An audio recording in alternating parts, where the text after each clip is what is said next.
நாம் பார்க்காத வெற்றியும் இல்லை, நம்ம பார்க்காத தோல்வியும் இல்லை. இந்த தேர்தலில் தான் தோல்வி அடைஞ்சிருக்குமே தவிர நிரந்தரமாக இல்லை. கழகத்தோட எதிர்காலத்தை திட்டமிட நமக்கு காலம் கிடைச்சிருக்குன்னு இதை நாம் எடுத்துக்க வேண்டியது தான். கழக வரலாற்றில் இது ரொம்ப முக்கியமான தலைமை செயற்குழுவாக அமைய போகுது. உங்கள் ஒப்புதலோட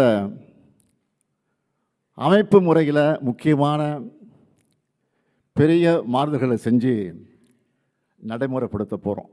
நம்முடைய திராவிட முன்னேற்ற கழகம் தொடங்கப்பட்டு 75 ஆண்டுகள் கடந்த பிறகும் கழகம் வலிமையோடு இருக்கிறதுக்கு காரணம் நம்ம அமைப்பு முறை தான். தலைவர் கலைஞருடைய வரிகளை நீங்கள் மறந்திருக்க மாட்டீங்க. இந்த கருணாநிதியினுடைய வாழ்வு முடிந்தாலும் திராவிட முன்னேற்ற கழகத்தினுடைய வாழ்வு முடியாது, அதன் அமைப்பு முறை காப்பாற்றும். இதுதான் தலைவர் கலைஞர் குறிப்பிட்டது. அப்படிப்பட்ட அந்த அமைப்பு முறையோட வலிமையால் தான் நாம் நிற்கிறோம். இப்படி தோற்றதுக்கு பல காரணங்கள் இருக்குது.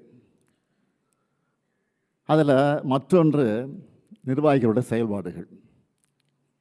அதையும் நாம் மறைக்க தேவையில்லை. நம்ம தவறுகளை முதல்ல நாம் ஒத்துக்கணும், வெளிப்படையாக ஒத்துக்கணும். ஏன்னா இது ஒரு தனி மனிதனுடைய தவறாக இருந்தாலும் அதில் பாதிக்கப்படுறது 75 ஆண்டு கால திராவிட முன்னேற்ற கழகம்.